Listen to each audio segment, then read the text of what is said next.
मिसकॉन्सेप्चुअल है लोगों को इन चीजों के बीच में। Insurance, savings and investment. Insurance, saving और इन्वेस्टमेंट में बहुत बड़ा फर्क होता है, बहुत डिफरेंट चीजें हैं तीनों की तीनों। लोग एक ही जैसा यूज करते हैं इसको। इंश्योरेंस सिर्फ होता है रिस्क मैनेजमेंट के लिए। एक बार फिर से बता रहा हूं, insurance is a tool which is used only for the risk management. आपकी लाइफ में कुछ रिस्क है, उस रिस्क को कम कैसे करना है उसका मैनेजमेंट है। बात समझ में आ रही है? अब रिस्क कितने तरीके के होते हैं वो हम आगे डिस्कस करेंगे, लेकिन पहले ये जान लेते हैं कि इंश्योरेंस का सिर्फ एक ही उद्देश्य होना चाहिए, और वो उद्देश्य क्या है? Risk management. रिस्क कम कैसे करना है लाइफ में। सेविंग्स और इन्वेस्टमेंट में क्या फर्क होता है उसके लिए मैं आपको एग्जांपल देता हूं। फॉर एग्जांपल, एक किसान है, अनाज उगाता है, गेहूं उगाता है सपोज, ठीक है। अब उस गेहूं का क्या करता है? कुछ गेहूं बेच देता है, ठीक है, कुछ गेहूं अपने लिए रखता है, अपने परिवार के लिए रखता है, और एक पोर्शन गेहूं का वो क्या करता है?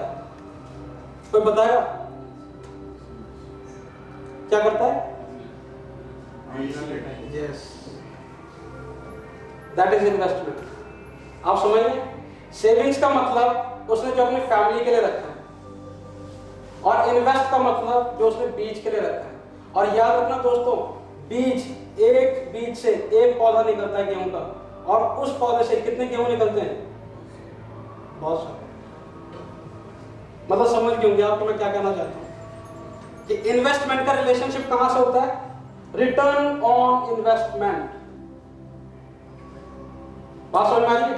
रिटर्न ऑन इन्वेस्टमेंट, यानी इन्वेस्टमेंट का मतलब पैसे को बढ़ाना, और कितना बढ़ाना? जितना बढ़ सके। वहां पर देखना नहीं है फिर कि कितना, कोई लिमिट नहीं। और सेविंग्स को मतलब जितना आपकी जरूरत है, यानी कि 1 साल के लिए जितनी जरूरत है, 2 साल के लिए जितनी जरूरत है, उतनी आपकी सेविंग्स होनी चाहिए। बाकी क्वेश्चन क्या होना चाहिए? इन्वेस्टमेंट। ये पीपीटी समझ में आ गई सबको? आगे चले प्लीज, कोई क्वेरी? ठीक है, समझ में आ रहा है ना कि सेविंग का क्या मतलब है और इन्वेस्टमेंट का क्या मतलब है और इंश्योरेंस का मतलब क्या है।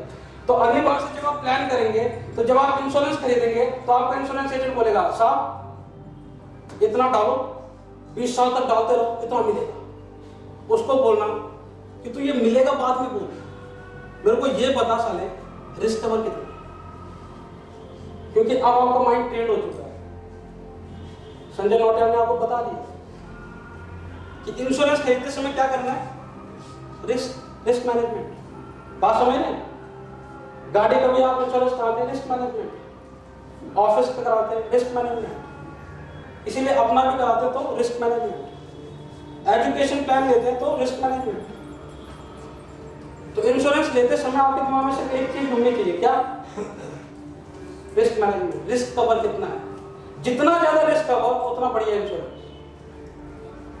जितना बढ़िया रिस्क कवर, जितना ज्यादा रिस्क कवर, उतना ज्यादा अच्छा इंश्योरेंस।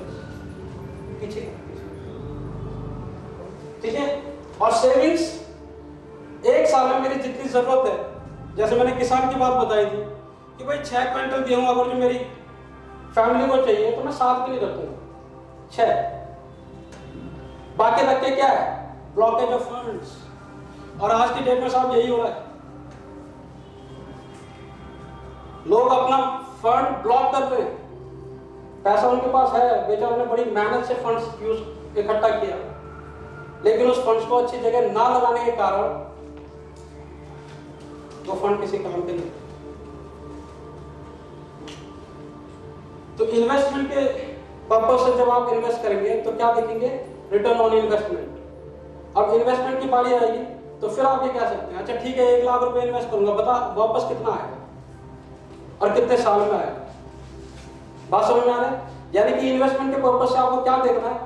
जितना ज्यादा फंड मिले उतना बढ़िया इन्वेस्टमेंट। क्लियर?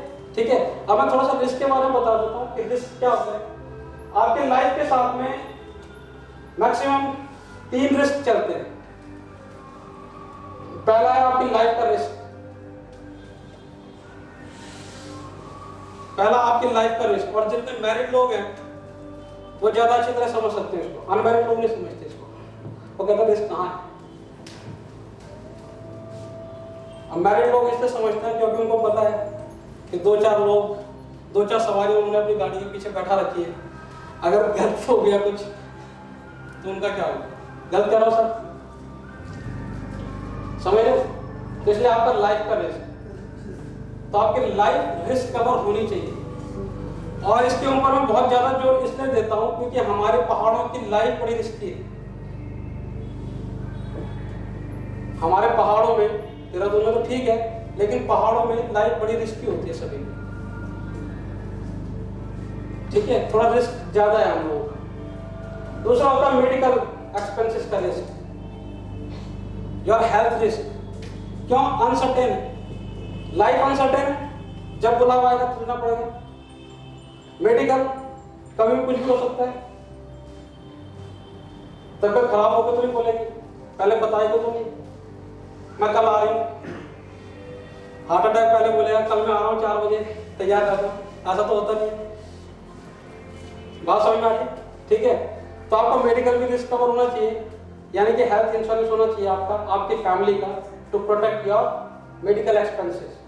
जो अनवांटेड है, जो अनवांटेड खर्चा है आपका, वो रिस्क कवर हो गया। बात क्लियर होगी? ठीक है। तीसरा रिस्क तो आप कराते ही है, ये इसलिए कराते हैं क्योंकि पुलिस वाले भी पकड़ते रहते हैं ना, इसलिए कराते हैं। सब बाकी रिस्क तो हमें नहीं बताते, ये तो इसीलिए कराते थे।